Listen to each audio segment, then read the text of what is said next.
The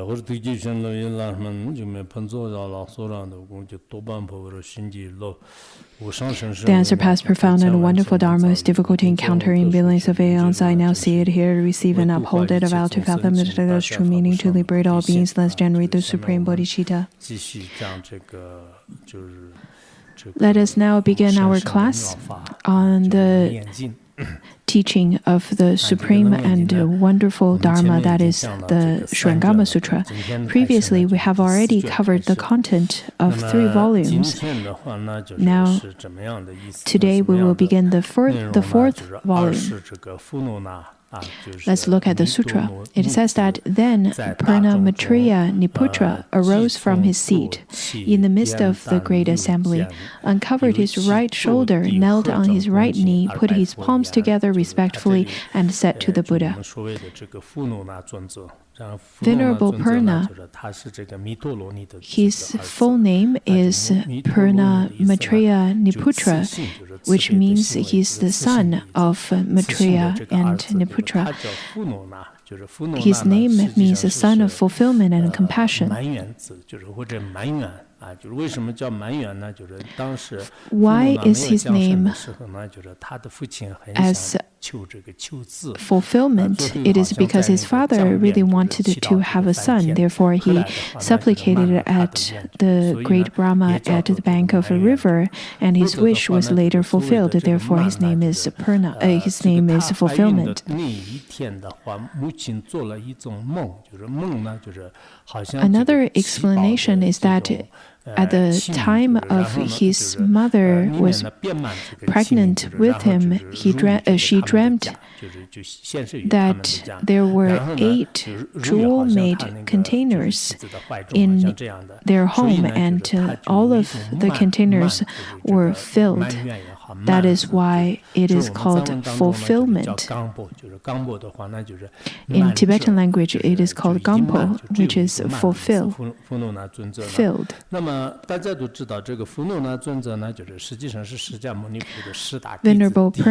Venerable Purna is one of the 10 most excellent disciples of the Buddha. He is the foremost in expounding the Dharma. I think we've mentioned this before. Wherever he goes, he knows very well of the different capacity and the different interest of the sentient beings. Therefore, whichever kind of Dharma he speaks, the sentient beings will be extremely happy to receive them. The main method he would expound the Dharma is by using different metaphors and examples. And through those examples, he would be able to expound the teaching accordingly. For example, whenever he encounters some farmers, he would use the according examples to demonstrate the Dharma to the farmers. And the same applies to the merchants and to the ones with great wisdom. So now we can see Purna can give teachings to his audience according to their different capacities, rather than only speak from one specific point of view. We can see that Purna is definitely one of the most excellent disciples of the Buddha. And the Buddha had praised him in various situations, especially on the point of how skillful he is when he goes to give teachings in the non-Buddhist groups. He would first talk about health, talk about how to be healthy and how to cure illness and various kinds of ways of using medicine. Because people with illness, they would definitely enjoy to listen to and feel better with their body first. And in that way, people would feel really happy. That is why lots of the great masters of the past from Tibet, when they when they goes to the West and give teachings to the Westerners, they would talk about gardening and horseback riding and archery, and then talk about how to tame the mind, and then talk about the practice of looking into the moon. And then when they noticed the students began to generate more interest, the masters would slowly give more profound Dharma teachings. That's what the ones with great wisdom would do. Now, the Venerable Purna is going to pose questions to the Buddha. Previously, it has always been Venerable Ananda. In the past classes, Venerable Ananda, after asking quite a few questions, he must have had some realization, though may not be the highest level of realization, because it is only after the parinirvana of the Buddha, Venerable Ananda attained arhathood. Anyhow, over here, Venerable Purna stood up and uncovered his right shoulder, knelt on his right knee, and put his palms together respectfully and said to the Buddha, this description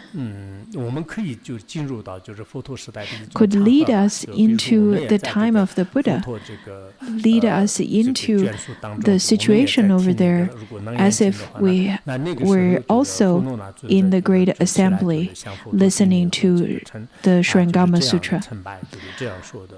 At the time, Purna stood up and said to the Buddha, the most virtuous and awe-inspiring world-honored one has, for the sake of the living beings, expounded the primary truth to the thus come one with remarkable eloquence.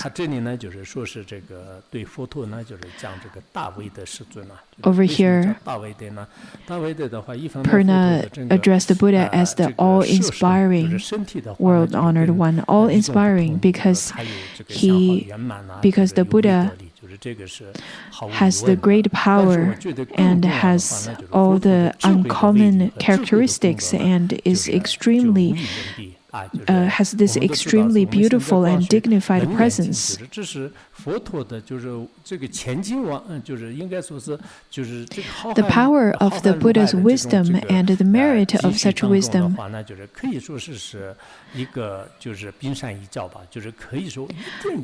can be felt through the study of the Surangama Sutra, because the Surangama Sutra can be considered as a peak of the iceberg. It is only just one tiny bit of that ocean-like wisdom of the Buddha. So the Surangama Sutra indeed will take us a long time for us to understand, to truly understand, though that we study it every day. But it takes quite a bit of effort, to the extent that we still feel half understanding and half confused. Over here, Purna says that the Buddha, with such awe-inspiring and world-honored one, with such great wisdom, has already expounded the most supreme teaching to the sentient beings. And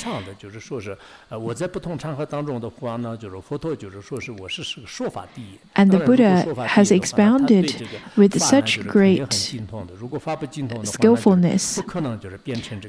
And he specifically said that the world-honored one often singles me out as the foremost among speakers of Dharma.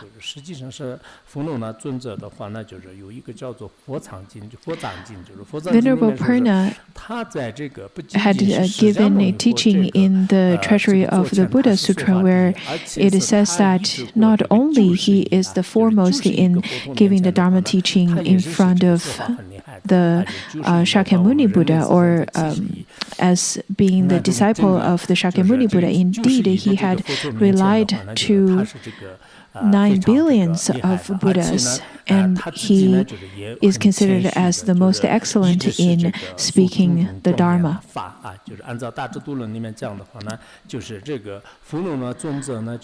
While being the foremost and most excellent in giving the Dharma teaching, he is quite humbled. He is a very humble disciple.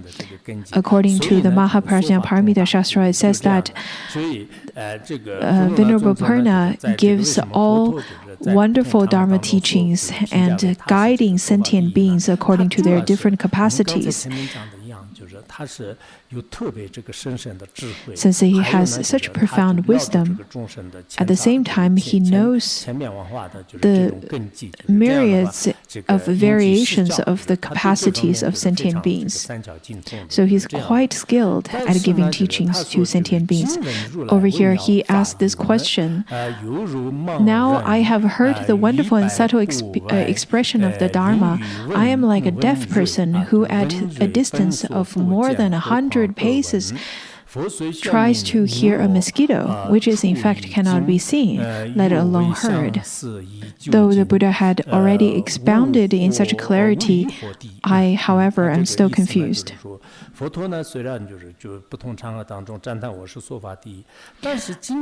it means is that, well, though the Buddha has already singled me out in the past and praised me for being the foremost in speaking the Dharma, but today the Buddha is giving the teaching on the Surangama Sutra.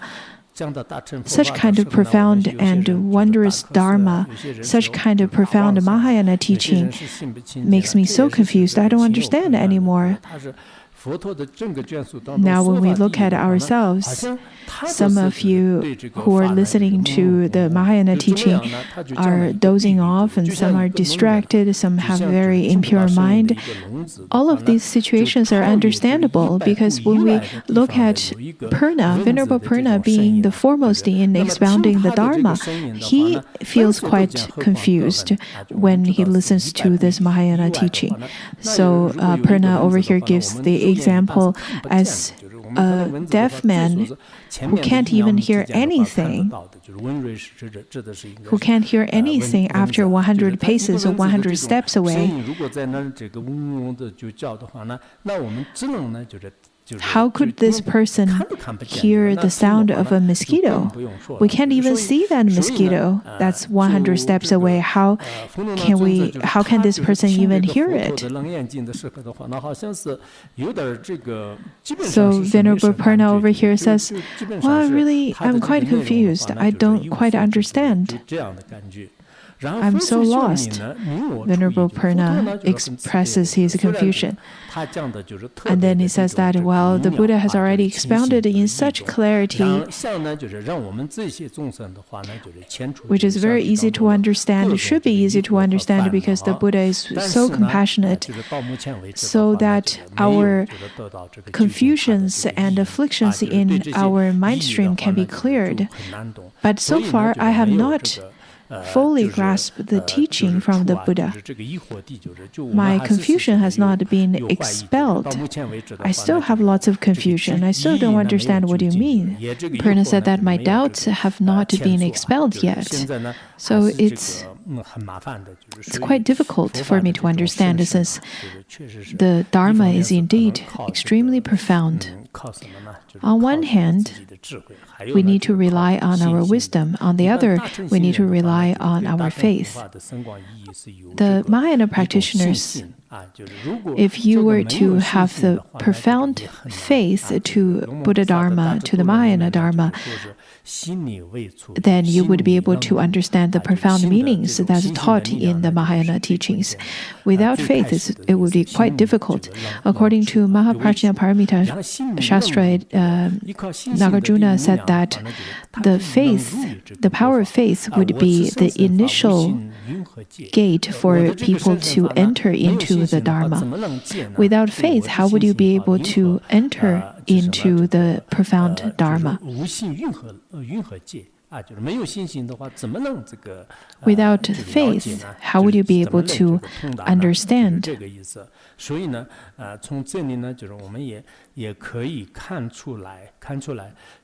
So from here we can see that it's not just us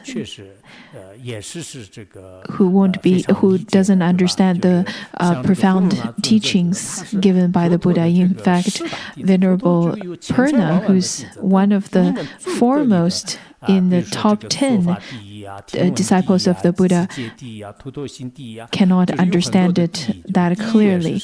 Out of all the foremost in expounding the Dharma, the foremost in listening, the foremost in observing precepts, and so on. Being the foremost in expounding the Dharma, he is quite confused at that moment. And then he took Ananda as an example to demonstrate confusion. He said that world-honored one, although Ananda and those like him have become enlightened, they have not yet cast out their habits and outflows. We in the assembly have reached the level of no outflows, yet, although we have no outflows, we still have doubts about the Dharma. We have now heard the Thus Come One speak. He said that, world-honored one, some of your disciples, such as Ananda, though have become enlightened, and over here this enlightened is more of a beginning kind of enlightenment, a beginning fruition. He said that since disciples like him still have outflows, though some of us, like Venerable Purna, have already attained the level of arhathood and have no longer any outflows.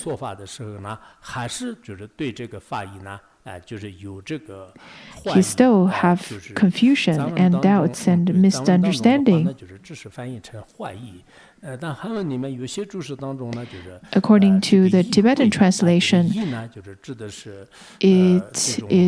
over here it says having doubts. But according to the Chinese translation and the Chinese commentary, some of the commentaries it says confusion, and some says doubts.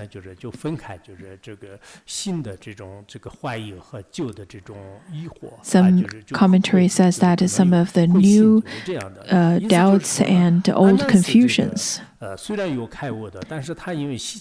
and some regrets even.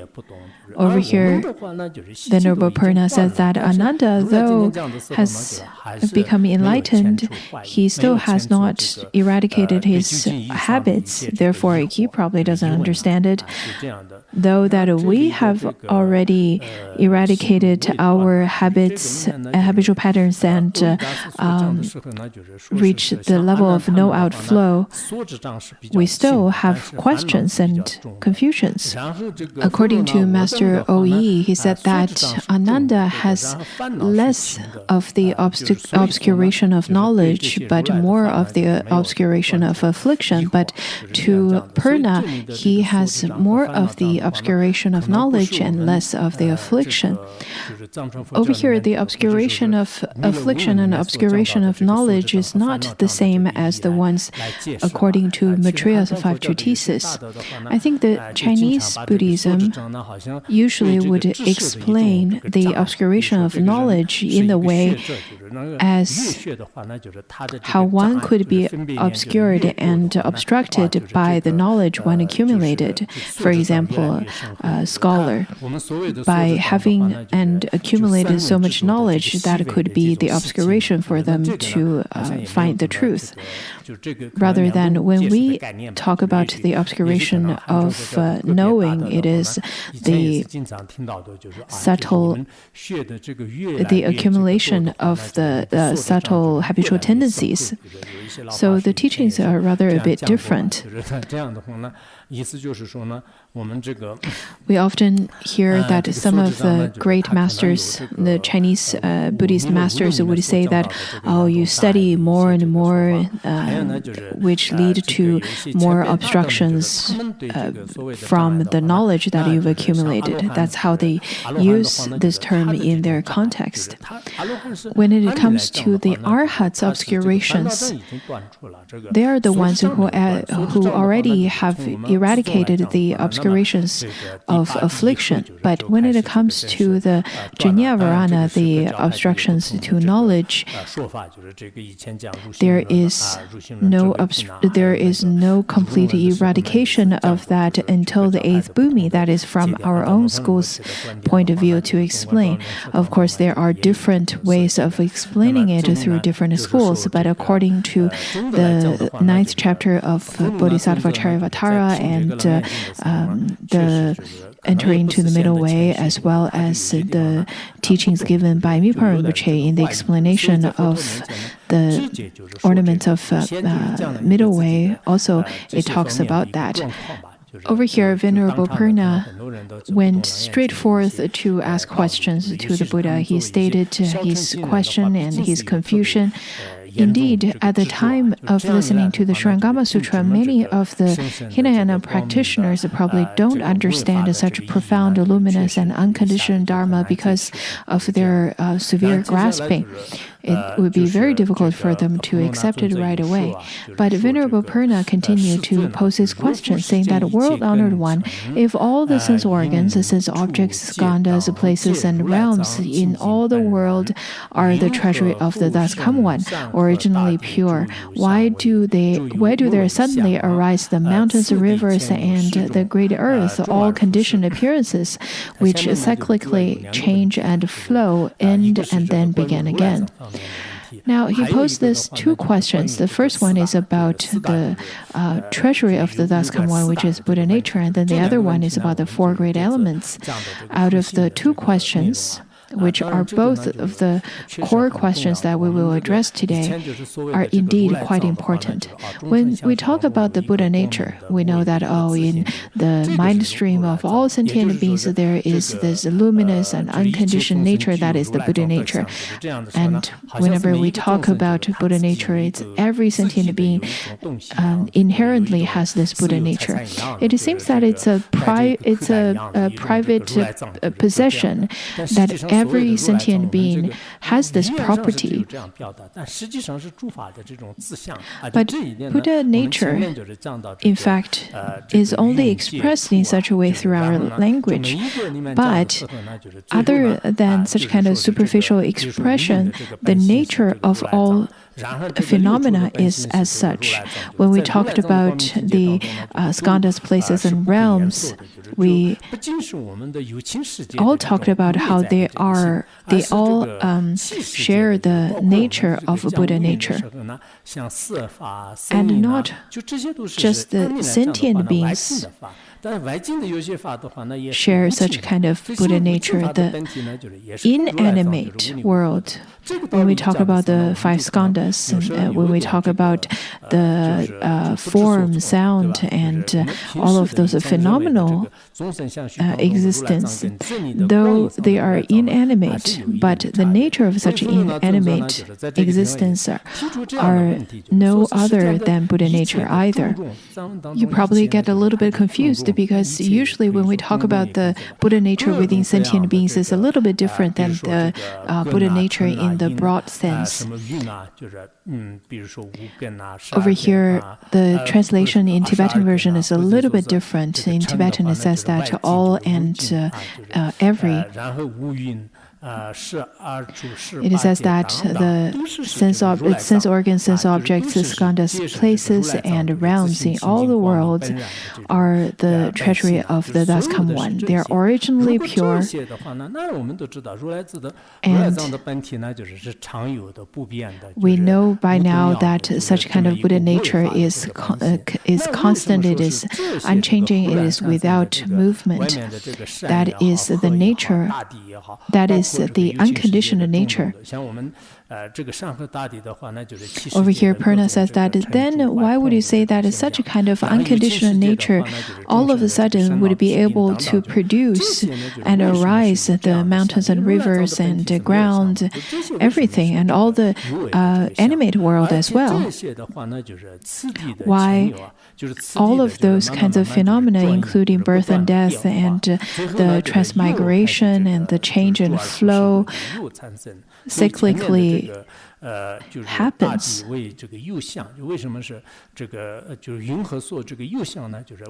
Since the earth and the various kinds of phenomena are conditioned, then how could something conditioned give birth to such conditioned?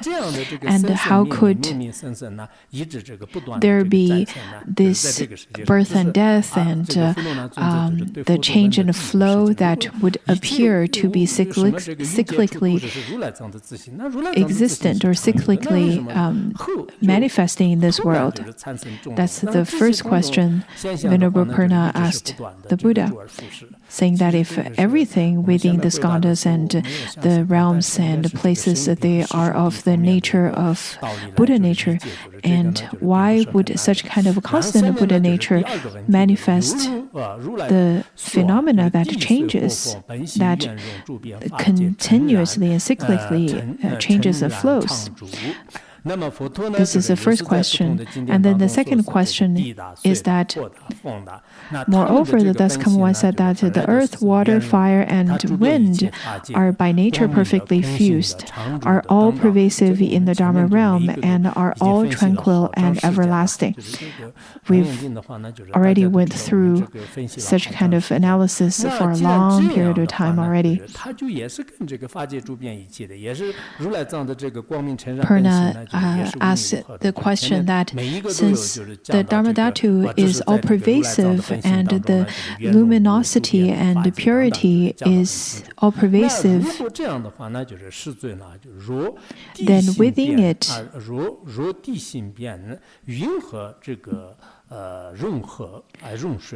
if the nature of earth is pervasive, how can it contain water?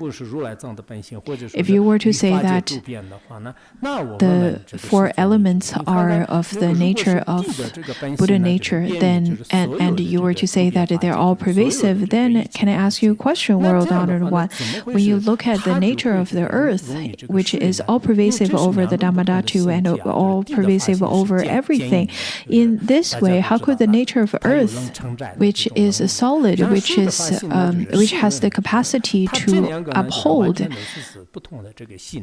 be mixed and contain water? Because the nature of water is moist. It has the two objects, the two things that have two different types of nature. And then the next one, if the nature of water is pervasive, then fire does not arise.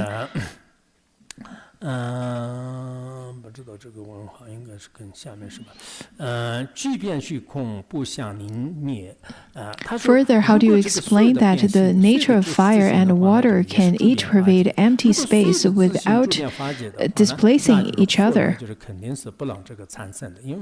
If you were to say that the nature of fire is all pervasive in the Dharmadhatu, then there would be no water, and vice versa, because the nature of the two are contradictory to each other. So why would you say that the nature of water and fire are all pervasive in the space and not canceling each other out, not displacing each other?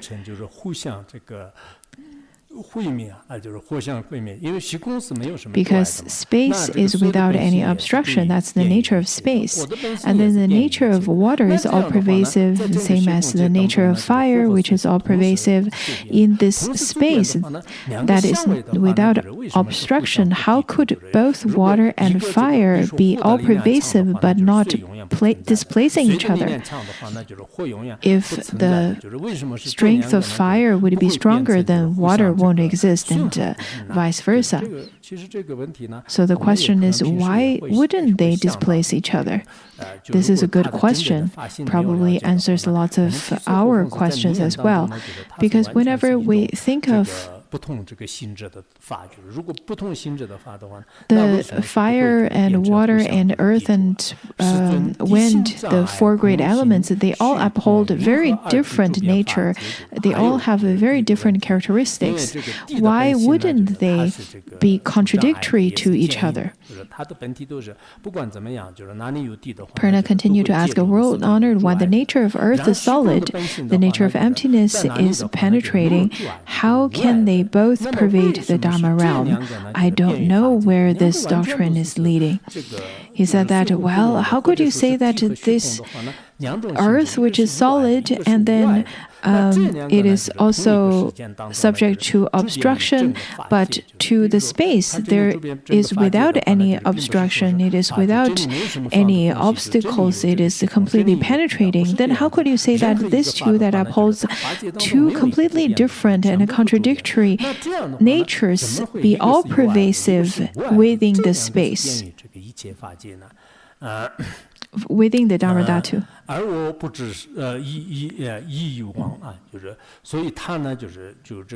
So, Venerable Purna asked a question, I don't know where this doctrine is leading.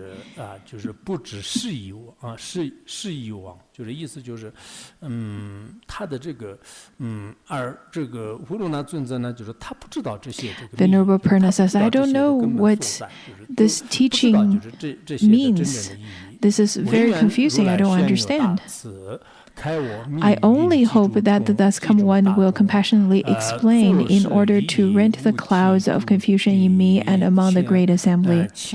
After saying this, he made a full prostration and respectfully and expectantly awaited the thus come one's unsurpassed compassionate instruction. Over here it says that Venerable Purna supplicated to the Buddha, saying that, please, out of your great compassion, would you please render the clouds of confusion in me and among all the great assembly and the sentient beings? After his supplication, Venerable Purna paid homage and made a full prostration.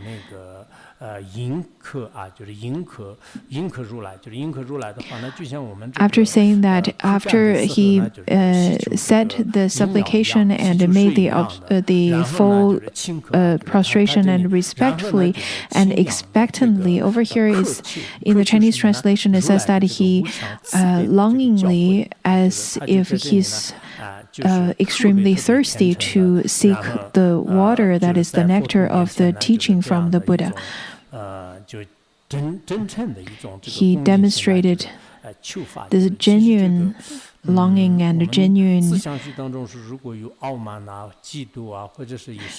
respect to the Buddha and long for the Dharma teaching. If we were to have arrogance and pride and jealousy, and if our mind is clouded by all kinds of afflictions, then there's no way for us to know the great qualities and merits of the Buddha, including in our daily life. If we were to be clouded by those afflictions, we will not be able to see the great qualities of the Dharma teacher. From this passage, we can see Venerable Purna, he doesn't have any of arrogance at all. Just think about that. In such a large assembly, he exposed himself that he doesn't understand.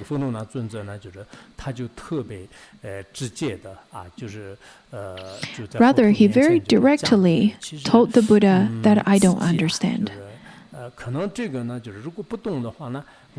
Sometimes when we don't understand the teaching, we would blame it to the Dharma teacher. We would say that, oh, the Guru didn't give a good teaching today. The Dharma teacher didn't give a good teaching today. Of course, it could be true. But on the other hand, it could be your mind is being clouded by all kinds of wrong views or afflictions. Let's look at Venerable Purna. Of course, the Buddha must have been given a really excellent teaching, and indeed he gave a great teaching. But Venerable Purna didn't understand. Instead of picking on the way that the Buddha gave the teaching and blame that to the Buddha, he knew that it is because of his confusion and the clouds of ignorance which led to his lack of understanding. This is a really great attitude of listening to the Dharma. Indeed, whenever we listen to the Dharma, many of the audience would feel that I don't understand. And they're not able to gain any benefit from the Dharma teaching. At that time, people tend to first blame the Dharma teacher or blame on the others and blame on the environment. And they would think, I would have been enlightened already, except it's the environment that brought about some kind of obstructions, or the teacher didn't give a good teaching. That is really a sign of arrogance and ignorance as well. It's only people with excessive pride in their mind would perceive things in such a way. At the time when that happens, I think we need to think about Venerable Purna, who's the foremost in giving Dharma teachings, one of the most excellent disciples of the Buddha, and he has such great faith. But at that time, he exposed himself and said that, would you please explain, because I don't understand, it is my problem, my fault. I think whenever we have the tendency to blame onto the others, we need to think of Venerable Purna. We need to think about how such an excellent disciple such as Venerable Purna would contemplate and would observe his own shortcomings at the time of not understanding profound teachings such as Surangama Sutra.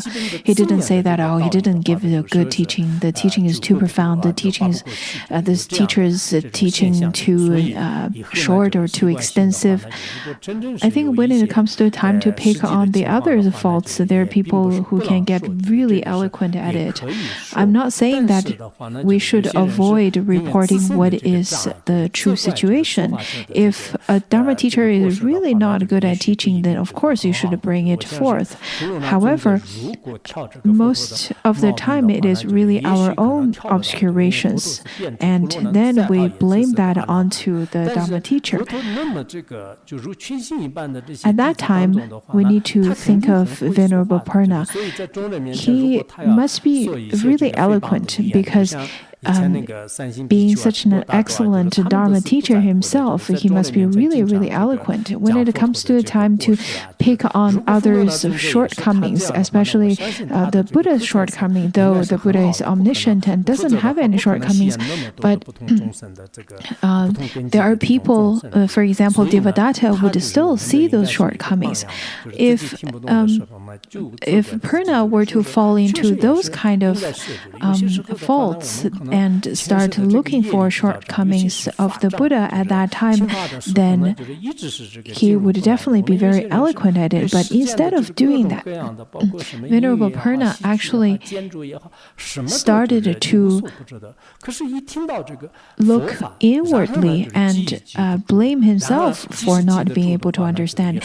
Indeed, it is because of our past karma, sometimes because of all kinds of obscurations, that we won't be able to enter into such a profundity of the Dharma. Nowadays, lots of the worldly beings are very good at all the worldly knowledge, the music and the opera and the architecture. They know everything. But when it comes to the time of listening to the Buddha Dharma, they can't understand anymore. They can't remember, they can't understand. And sometimes even if they were to talk about it, whatever they say would be rather very simple and without much of the profundity.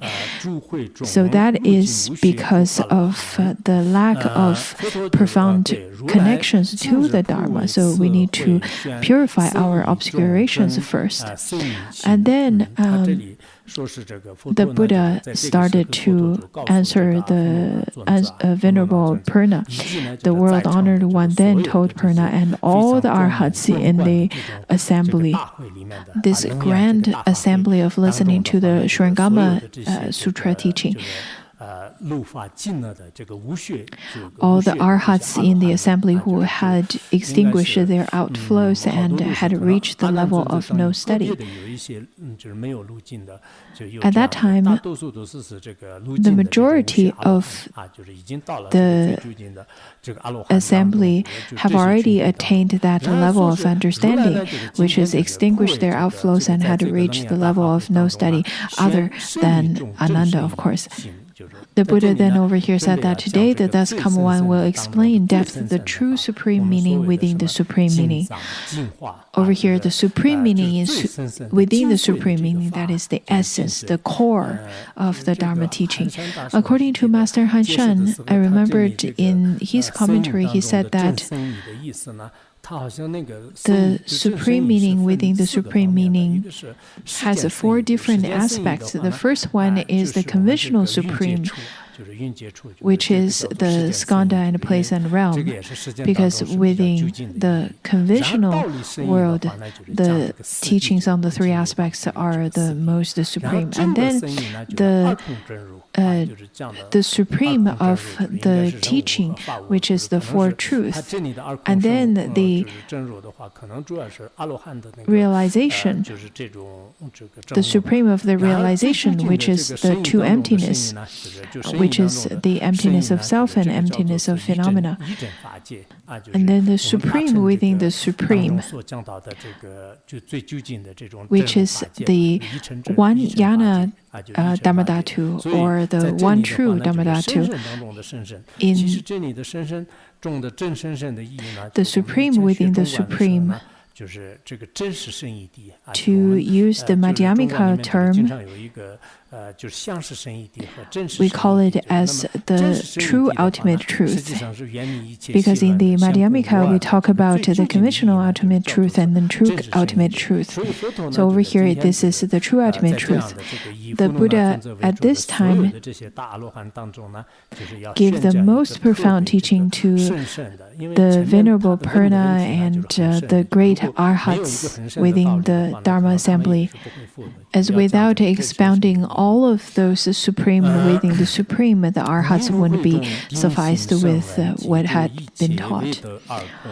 The Buddha continued to say that in order to cause all of you in assembly who are fixed nature sound hearers and those arhats who have not realized the 2 kinds of emptiness but are dedicated to the superior vehicle, as well as the others to obtain the place of still extinction, the one vehicle, the true aranya, the proper place of cultivation, listen attentively and I will explain it to you.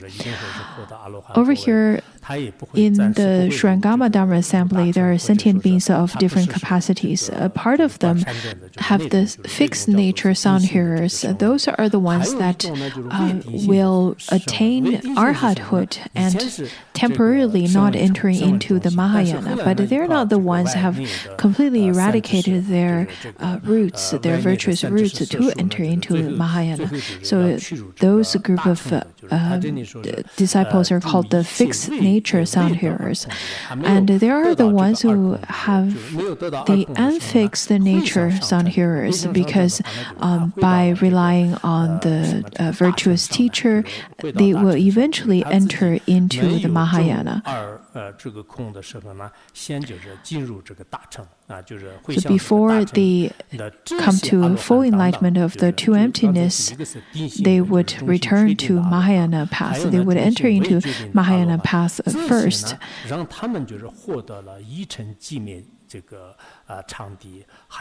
So for those kinds of disciples,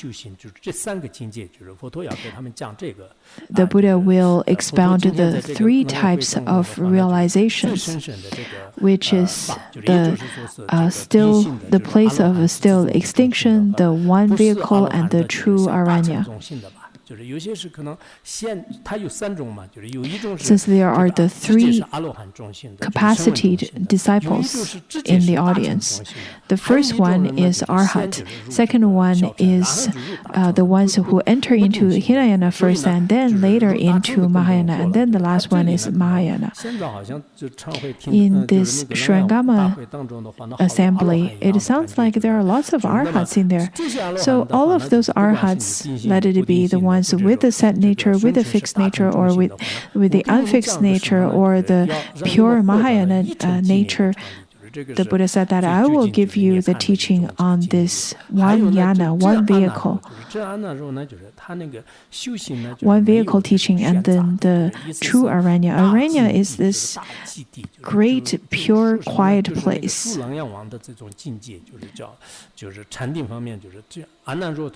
It is completely parted from distraction.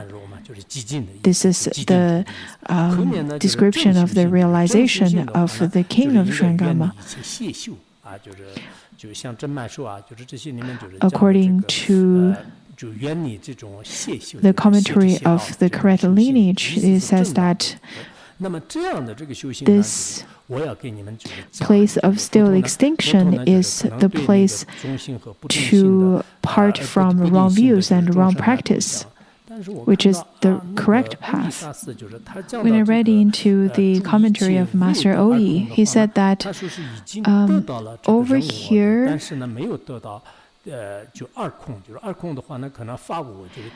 the ones who have not realized the two kinds of emptiness, he explained it as the ones who realized only the emptiness of self, but not attained the realization of a phenomena yet. So he explained it in a bit differently than how we would understand it, because the two kinds of emptiness, to our understanding, is that one who have not attained the emptiness of both self and the phenomena. But I think both explanations could work. As whenever we read into sutras, it says that the Shravakas and the sound hearers, they are usually described as the burnt seed, since they have already eradicated or have no hope of attaining Buddhahood because they have already eradicated the seed of the Buddha. But in the Surangama Sutra, it didn't explain it in such a way. According to some of the commentaries and the quotations from the Parinirvana Sutra, so it sounds like the disciples that's the target audience are similar to the Lotus Sutra, which includes all the four types of capacitated audience, including Shravakas, Pratikas, and the Bodhisattvas. All of them whom listen to the Dharma teaching in front of the Buddha would definitely attain certain kind of realization, and this is quite important. Later we will talk about those realization enlightenments. In terms of enlightenment, which is quite important, I would like to tell you a story from the biographies of great masters. It says that around the Song dynasty, the South Song dynasty, there was once a master Huiyuan. He was questioned by an emperor. At that time, the emperor asked him, "How can you eliminate birth and death and cyclic existence?" The master answered, "If you do not come to a realization of the correct path, then there is no way for you to eliminate birth and death." The emperor continued to ask, "How can you come to realization then?" The master said that as long as you can find the nature, as long as you explore the nature of your mind, then there is no way for you not to come to realization. Whatever foundation you have, you would definitely be able to do so. And then the emperor continued to ask, what would happen after come to the realization? The master answered, after you have the realization, you would not even have the grasping that is the size of a single hair. At that time, come to the realization, you would have a completely new world. Right now, the sentient beings in this world are being tortured by all kinds of their own graspings, all kinds of suffering generated from that, and all kinds of cyclic existence came from that as well. So according to the great teachings from the masters of the past, as long as you work on this realization, every one of us would have the opportunity. It is really up to you. If you were to be diligent, of course you will be able to come to this realization, and if you're distracted and being enslaved by your own afflictions, it's very difficult to say if you can attain realization this lifetime or next lifetime or ever. If you don't work on it yourself, even if the golden Buddha were to stand right in front of you, there is no way to bestow you liberation at the time. And then the Buddha continued to say that listen attentively and I will explain it to you. If you don't listen attentively, then how could you receive the true and genuine meaning of the Dharma at all? Venerable Purna at that time and the Great Assembly and the others revering the Buddha's expression of Dharma listened silently. Each one of them quietly, silently, attentively, with great effort, trying to receive the Dharma teaching from the Buddha. It is said that if you were to be very diligent and very attentive while listening to the Dharma, even if you die at the time, it is of great merit. There was a story in the sutra. It says that once a Shramana, was a monk, was chanting sutra underneath a tree, and then there was a bird sitting on the tree who listened to the chanting of the sutra very attentively, maybe because of a great fortune this bird had accumulated from previous lives. But because the bird was so attentive, it didn't notice a hunter was aiming at it and eventually shot the bird dead. But after the bird died, it took rebirth in the celestial realm. So whenever we listen to the Dharma teaching, we need to be attentive and not get distracted. If you can listen attentively, you would at least be able to receive some of the Dharma teachings.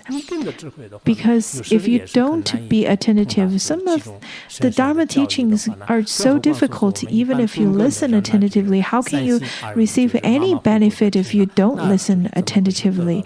How could you receive any benefit if you are very distracted and listening with carelessness, since we are all of such dull capacity?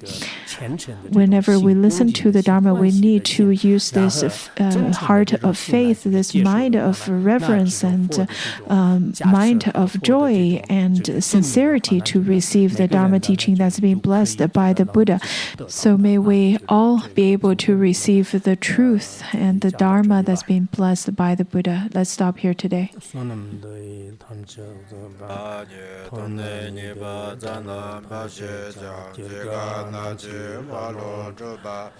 zhi ben zu nen zhu wa zhu wai